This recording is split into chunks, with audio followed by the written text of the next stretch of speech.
Últimamente me ha parecido, y bueno, lo he expresado varias veces en este canal, que la política conserva bastante de religioso, de teología, muy al estilo pues de autores como Proudhon, que dirá, por ejemplo, que es sorprendente que en el fondo de nuestra política encontremos siempre la teología.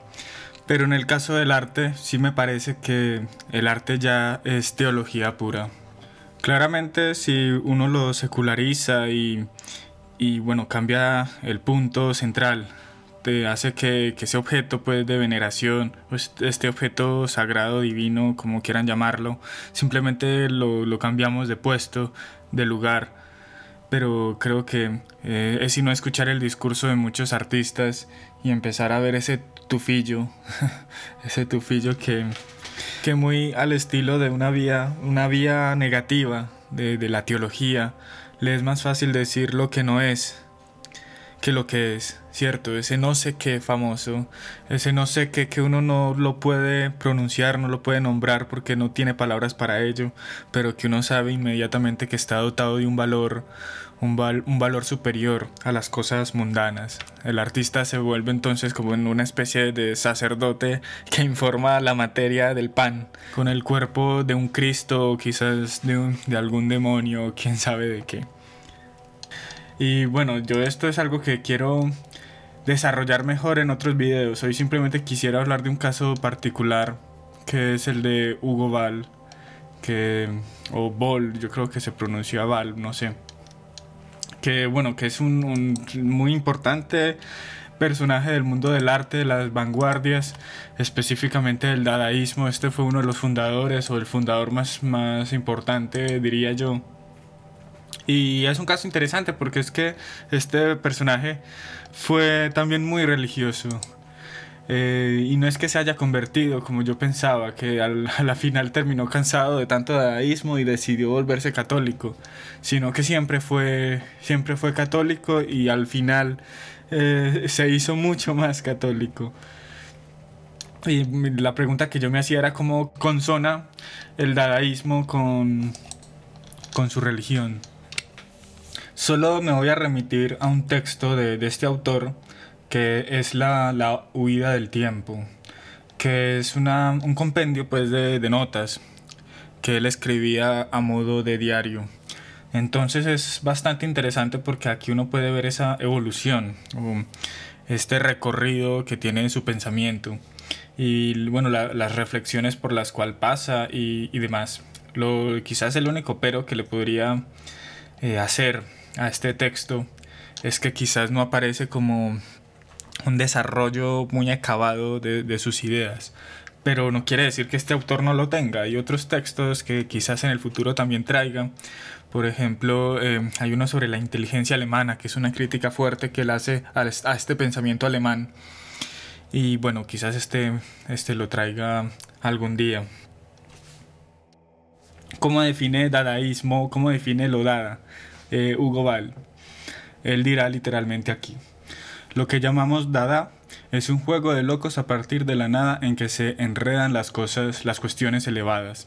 Un gesto de gladiadores, un juego con los despojos raídos, una ejecución de la moralidad y la plena pose. También dice aquí: como la bancarrota de las ideas ha deshojado la imagen del hombre hasta sus capas más íntimas, los impulsos y las motivaciones ocultas aparecen de manera patológica. Como parece que no hay ningún tipo de arte, política o credo que pueda contener la ruptura de este dique, solo queda la broma y la pose sangrienta. Bueno, aquí pues está evidenciando ese desdén que tiene por su contexto, quizás regido por la razón.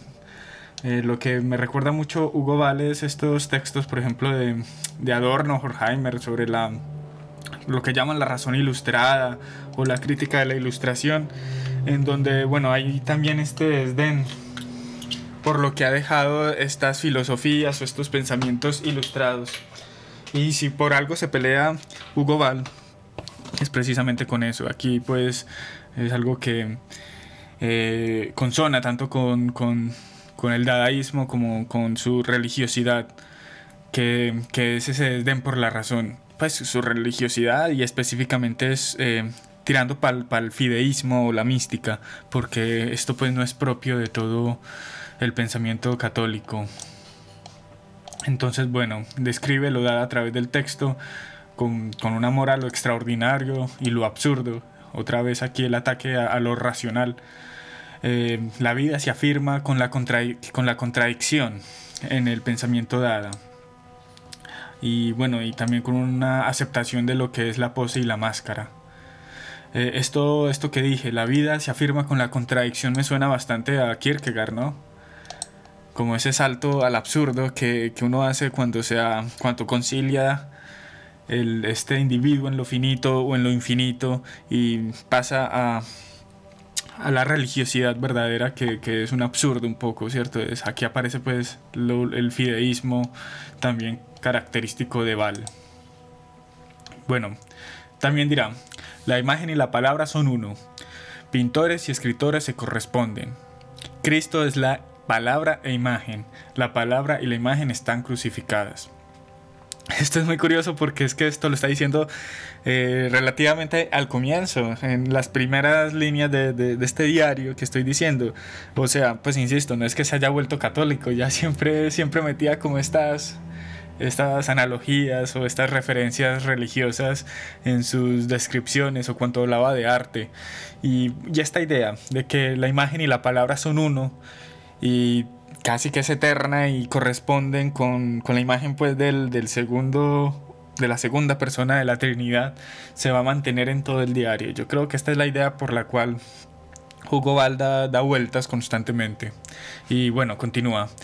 Hay una secta gnóstica cuyos adeptos estaban embargados de tal forma por la imagen de la infancia de Jesús, que se echaban lloriqueando en una cuna y hacían que las mujeres les dieran el pecho y los envolvieran en pañales. Los dadaístas nos parecemos, niños en pañales de una nueva época. Es curioso pues la imagen pues que ya había comentado Jesús que viene siendo la primera imagen y la primera palabra al mismo tiempo, pero que en un momento también fue niño. Entonces probablemente balbuceaba palabras similares a dada, similares a no sé, a baba, cosas pues que diría un bebé. También me recuerda que creo que en el Corán decían que cuando Jesús era un bebé, como que dijo algo, como que fue uno de los milagros que fue hablar claramente. Y bueno, interesante esta imagen de este Dios infantil y que es al mismo tiempo el logos y la imagen eterna y primera. Bueno, lo que ocurre también con Hugo Ball en este periodo pues del dadaísmo es que se pelea con Tristan Tzara. Tiene pues bastantes diferencias con Tristan Tzara, que también es uno de los fundadores, de los más importantes pues de este movimiento, de esta vanguardia. Bueno, ¿y qué es lo que pasa? ¿Cuál es la distinción que hay entre los dos? Cosa pues que me gustaría profundizar futuramente, pero aquí simplemente voy a decir que en el caso de Tzara quizás haya un pensamiento más político, y bueno, Ball se pelea con este carácter programático que empieza a adquirir el movimiento con Tzara. Y bueno, y cuando se vuelve absurdo por absurdo, cuando se convierte en un fin en sí mismo. Para Ball, el dadaísmo tenía otro fin, que estaba fuera de él. En Tzara pues ya se acepta como un absurdo, y yo siento que hace que el movimiento empiece a girar casi que en su misma órbita, tanto que aparece un astro más grande y todo el movimiento se ve afectado. Y lo que pasa es eso, precisamente, el dadaísmo se convierte en una especie ya de arte más, a pesar de que Tristan Tzara dijese que el dadaísmo es un antiarte, o que el verdadero dadaísta estaba en contra del dadaísmo. A la final terminó siendo un arte burgués más, que se compraba, se vendía pues como cualquier otro tipo de arte. Después se marchan para París y se transforma en surrealismo. Bueno, bastantes pues del grupo de los dadaístas terminan desembocando en lo que hoy conocemos como surrealismo y demás, ¿cierto? De alguna manera ese absurdo característico del movimiento hizo que quedase a merced pues de estas otras fuerzas, ya sea del mercado, de las instituciones del arte, precisamente porque carecía de un fin ajeno a él, ¿cierto? Era un fin en sí mismo. como decía antes, giraba pues en su propia órbita. Entonces dice Hugo Ball aquí, ya casi al final de sus diarios: cuando me encontré con la palabra Dada, fui llamado 2 veces por Dionisio Areopagita. Dada. Sobre este nacimiento místico escribió Heisenberg, también yo mismo en notas anteriores. Entonces me dedicaba a la alquimia de las letras y las palabras. Y yo no sé si han visto pues los poemas de Hugo Ball. En YouTube pues hay varios. Los poemas como ya sonoros, que hay grabaciones pues de él, son lo que dice aquí, alquimia, mezclando letras y palabras, ya como el absurdo un poco de la palabra hecha imagen también. Esto es lo que yo creo que es lo que está ocurriendo. Esta palabra que ya se hace como un fenómeno y pierde como su sentido, un sentido que quizás la razón, que es con lo que se pelea, le está dando, y como se está peleando con la razón, casi que quiere buscar quizás otro camino distinto, uno que no sea pues capturado por la lógica y la razón ilustrada de su momento. También recordar esta cita que hace de Dionisio Areopagita, que es uno quizás de los más importantes en lo que viene siendo la mística cristiana. Sobre él va a trabajar Hugo Ball también en otro texto, quizás el último texto que ha hecho, el último libro, que se llama Cristianismo Bizantino, que también desarrollará bastante el pensamiento de este autor, de Pseudo Dionisio Areopagita. Continuando pues con la huida del tiempo, dirá: se ha hecho toda una ciencia de la vida, e incluso del cristianismo. Todo este mundo se ha intelectualizado. Razón y ciencia, incluso Goethe las nombra a la vez. Sin embargo, lo insondable refuta a la ciencia, y no se puede decir que a veces no provenga de una esfera superior. Dentro de poco, se aprovecharán los latidos del corazón y las potencias del alma para mover turbinas. Con semejante ampliación del aparato legal se llegará a formas absurdas, cuando el arte, en la lucha por su libertad, tome por fin conciencia de su situación. Entonces propondrá y abogará por formas que sean irreductibles en sus contradicciones y se burle de toda aproximación e intento de hacerlas inteligibles. El camino más corto de la autoayuda, renunciar a las obras y convertir el propio ser en objeto de enérgicos intentos de revitalización. Y bueno, es que para Hugo Ball es importante la cuestión de la ocasión para el arte. El arte es una ocasión que se da pues en un momento, con un propósito vital. Es cierto, hay un cierto vitalismo muy interesante en Ball. Yo creo que aquí queda claro en esta otra cita. El arte empieza a ocuparse de los ideales ascéticos y sacerdotales, que se podría entender en las miniaturas medievales de Giotto, Ducino y Bizancio. Si no fuera así, se trata de cortejar al arte allí donde arde más vivamente, de un gusto por la expresión definitiva de las cosas de la vida, y en este sentido viene dictado por la época, no por la inclinación, es un sentido para el yo amenazado. También se va a pelear con Nietzsche Hugo Ball. Rechaza la idea de Nietzsche de que el arte tenga más que ver con la ciencia que con la religión. Cierto, pues Nietzsche era una defensa del arte y un ataque a la religión. En cambio aquí en Ball vemos como la defensa del arte tanto como una defensa de la religión, y las asemeja tanto el arte como la religión. Dirá aquí: el arte está, con mucho, más cerca de la religión que de la ciencia. Me parece una contradicción inconcebible cuando Nietzsche contrapone un hermanamiento de la religión y la ciencia frente al arte, algo que solo es comprensible si percibe el arte como antítesis de la religión y la ciencia precisamente. Pero formular esta contradicción exige además probar que existe.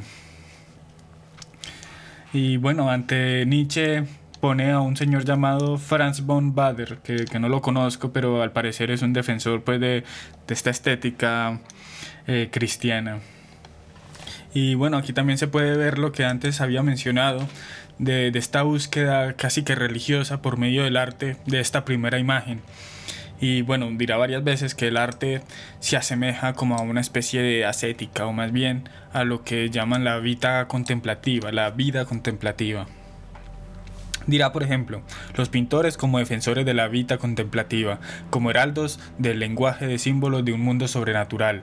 Todo ello también tiene sus efectos sobre la imaginería de los poetas, el modo simbólico de ver las cosas de una consecuencia de la larga inmersión de las imágenes. Es el lenguaje de símbolos la auténtica lengua del paraíso.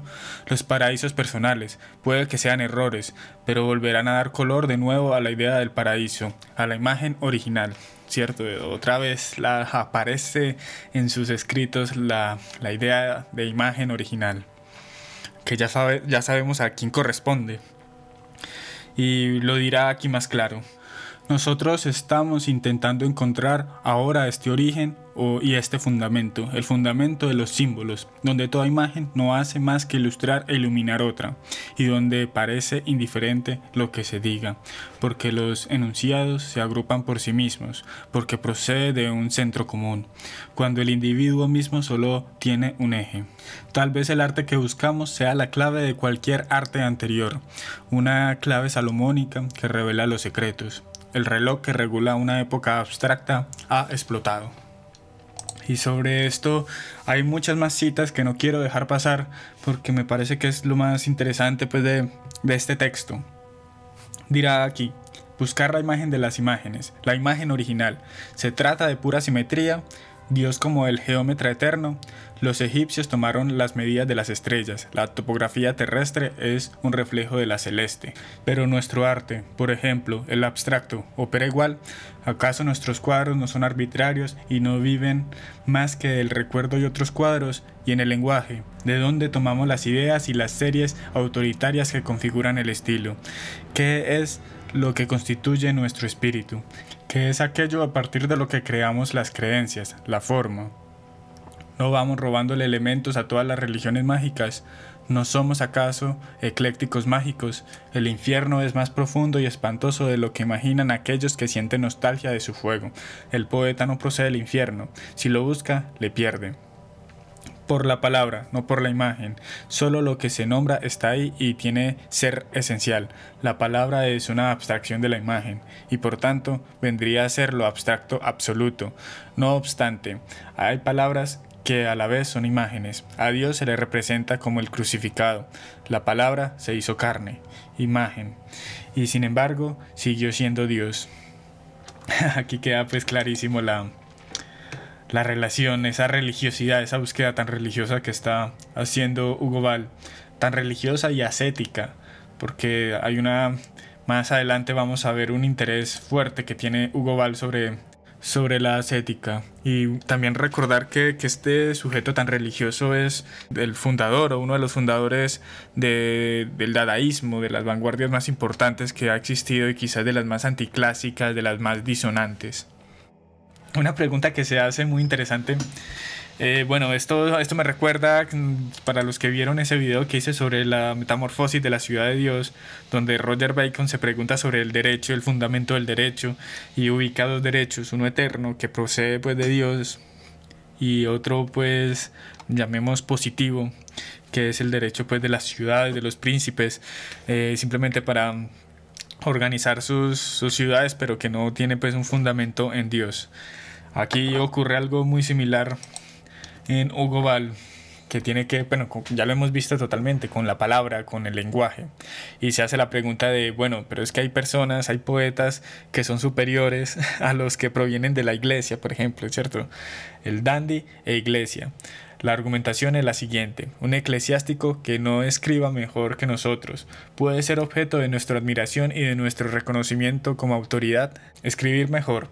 Eso supondría escribir con una total disciplina, con una mayor conciencia de la época y de la eternidad, y no comprender la disciplina, por ejemplo, como simple disposición externa, sino en el sentido inmediato, personal, idéntico a la palabra logos, cuyo sacerdote y pregonero ha de ser el teólogo, el hombre de iglesia. Al dandy le parecería una disciplina demasiado simplista y, en consecuencia, solo decorativa. Insistir, por ejemplo, en una virtud y una corrección externas y dejar desentendido, en cambio, todo lo demás, la unidad anímica y la pureza lingüística. Lo que subyace aquí es más que una querella. Los grandes poetas y artistas del lenguaje ya no se pueden encontrar dentro de la iglesia, están fuera de ella, y ello no puede ser simplemente una consecuencia de su maldad. Cuando compiten con los eclesiásticos tienen más sentido y conciencia de la palabra, en su significado original, que aquellos que habrían de tenerlos ex oficio y que anuncian la palabra absoluta. Pero, ¿cómo se puede, pregunta el dandy, tener un acceso vivo a la palabra eterna cuando se brutaliza la palabra temporal y relativa? Esta es la objeción más profunda del esteticismo contemporáneo frente al sacerdote y frente a la iglesia. Yo creo que en esta cita, que era bastante larga, pero me parecía pues importante compartirla, yo creo que aquí está pues si hay una disonancia en Hugo Ball, creo que se encuentra aquí. Esta pregunta que se hace creo que es una pregunta auténtica, que bueno, que lo que él hace precisamente con Dada es un poco parodiar, un poco brutalizar, como dice aquí, deconstruir, podríamos decir hoy, el lenguaje, la palabra. Entonces, como por medio de esa deconstrucción pueden acceder nuevamente como a ese fundamento de la palabra, a esta palabra eterna a la cual se ocupan los evangelistas o los expertos, los religiosos, los curas, los sacerdotes, etc. En otros momentos llega a hablar del logos y de la fantasía como parte pues de este lenguaje emanado pues de este primero que vendría siendo el logos, y dice que no confundamos pues a este logos ni con la lógica ni con la fantasía, ¿cierto? No puede ser, digamos, algo lógico. Eso es lo que me parece interesante. Aquí radica ese ataque también al racionalismo, al intelectualismo. Es un lenguaje ante todo libre, porque recordemos que se trata de una persona. Este logos es una persona con libertad. No es una persona pues que opera completamente, bueno, que también es una persona racional, es la sabiduría pues en sí misma, pero también es libre. Por eso no es una simple lógica. Aquí ya se deja ver también un poco de su voluntarismo, que ya vamos a comentarlo. Ya habíamos dicho también que Hugo Ball relacionaba al dadaísta o comparaba al dadaísta con una secta gnóstica que estaba obsesionada pues con la imagen de Jesús bebé. Sobre el arte moderno también dirá que hay cierto gnosticismo. Dirá, por ejemplo, que los artistas modernos son gnósticos y practican cosas que los sacerdotes suponían olvidadas hace muchísimo tiempo. Tal vez cometan pecados que uno ya no creía posibles. Pecados o herejías, podría decir yo también. La mística moderna se refiere al yo. No nos podemos librar de ello. Estamos enfrentados o tenemos que defendernos. La Edad Media no creaba de forma anónima. ¿Quién publicaría ya sus libros si su nombre no estuviera en la portada? Es muy interesante porque lo que defiende también Hugo Ball frente a este ascetismo, esta vida contemplativa, es un abandono del yo. Acá hay una pelea con el arte, con esta definición que ha dado del arte moderno, del artista moderno, en el cual hay un cierto ensimismamiento también sobre el yo. Y además esta comparación que hace con los gnósticos, aquella secta que consideraba el conocimiento como ruta de la salvación, y es este yo, este artista pues que ensimismado, que considera que tiene el conocimiento para una salvación, y no necesariamente tiene que ser una salvación sobre la inmortalidad del alma o algo por el estilo. Yo creo que también se está agotando, y bueno, y actualmente creo que es lo que pasa, se agota esta idea de salvación que porta el artista en solo cuestiones inmanentes, que radican en los vaivenes políticos. Y sobre esto también Hugo Ball tendrá su crítica. Dirá Hugo Ball: política y arte son cosas distintas. Se puede invocar al artista como particular, pero no se puede ni se debe conminarle a pintar arte propagandístico para carteles alemanes. Y es que yo creo que la única salvación que tiene el arte para no estar preocupado en cuestiones religiosas, espirituales, teológicas o como quieran llamarlo, es dedicarse a hacer publicidad política. Y bueno, ya el citado Proudhon me recuerda también la idea que tiene de arte, que si no estoy mal, es un arte que se ocupa de los problemas sociales plenamente. No sé realmente ¿Qué diferencia tendrá esto con una publicidad política pagada por la alcaldía o la gobernación o por la oposición del partido opositor de turno? Bueno, hay otras cosas acerca de la estética que también quiero comentar.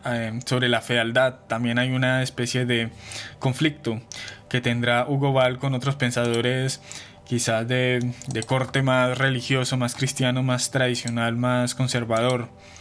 Y dirá: la conciencia de la belleza es lo primero. ¿Cómo se puede salvar? La fealdad despierta la conciencia y lleva finalmente al reconocimiento de la propia fealdad. La estética necesita de la fealdad como contraste. Aquí está la diferencia. El moralista intenta abolirla. ¿Existe una hermosura que remedie, que sane? ¿Acaso, según reza al principio, todo ha de ser bello, no solo el yo? ¿Cómo puede llegar a concordar el esteta y el moralista? Bueno, esto es curioso, y lo cierto es que cuando veo estetas, digámoslo así, o más bien pensadores o filósofos tomistas, por ejemplo, o simplemente conservadores, que hacen una fuerte defensa de la belleza como principio de la creación artística, un principio que se ha olvidado últimamente, y que el moderno pues no lo tiene en cuenta, y que hay que regresar a la belleza, que la belleza se identifica tanto con la verdad, con lo bueno, con los trascendentales. Aquí Hugo Ball está diciendo que la fealdad es necesaria para el esteta, ¿cierto? Me imagino que pues, una frase fea, una imagen horrible, al igual que la imagen bella, tienen el mismo fundamento, el fundamento de esta primera imagen. Y finalmente la fealdad sería algo con lo cual el artista y el esteta tienen que lidiar sí o sí. Dirá, por ejemplo, aquí: no se le puede reprochar a la iglesia que haya elevado a la dignidad a los altafes, al que inventó la pólvora o al que creó la tabla de multiplicar. El artista experimenta la fealdad, el filósofo la mentira, el moralista tiene que ver con la corrupción, el santo con Satán. Son como, estas áreas, podríamos decir, de estudio o de disciplina, trabajan con estos contrastes. Yo pienso también en estos santos o estos teólogos que estudiaban acerca de demonios, de cosas pues raras, que no es que fueran satánicos, sino que hace parte pues del estudio. Y bueno, yo creo que ya voy a ir terminando porque quería hacer este video más corto y al parecer me va a tocar dividirlo a la mitad. Y bueno, simplemente voy a terminar con el paso que da Tristan Tzara en su diario, un paso que hace de estas reflexiones artísticas y comienza ya a hablar de cuestiones un poco más políticas. Y también va a haber una disonancia con este momento político. Esto también reafirma la diferencia ya mencionada con estos otros dadaístas que se van con Tristan Tzara y van a París, terminan siendo surrealistas, y muchos también comunistas o participando en grupos socialistas. Y creo que no lo he dicho antes, pero Hugo Ball estaba traduciendo también textos de Bakunin. Había como cierto interés por el anarquismo y se peleaba un poco con Bakunin, lo citaba en ciertos momentos, porque recordemos que Bakunin es un escritor bastante opuesto en el sentido de que ataca fuertemente a la religión. Bakunin será un defensor pues del ateísmo, y el ateísmo va a ser elemental para él, para este anarquismo que propone. Y bueno, ya sobre esto hablaré más tarde. Simplemente citaré este comentario que hace Hugo Ball para referirse a este cambio antes mencionado, de lo artístico a lo político.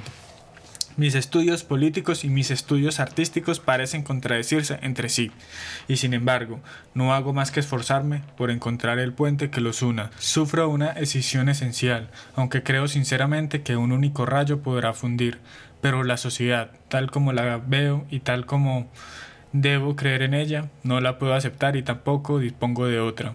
Así que me sirvo del socialismo contra el arte y del arte contra los moralismos, y en realidad tal vez no haya dejado de ser sencillamente un romántico.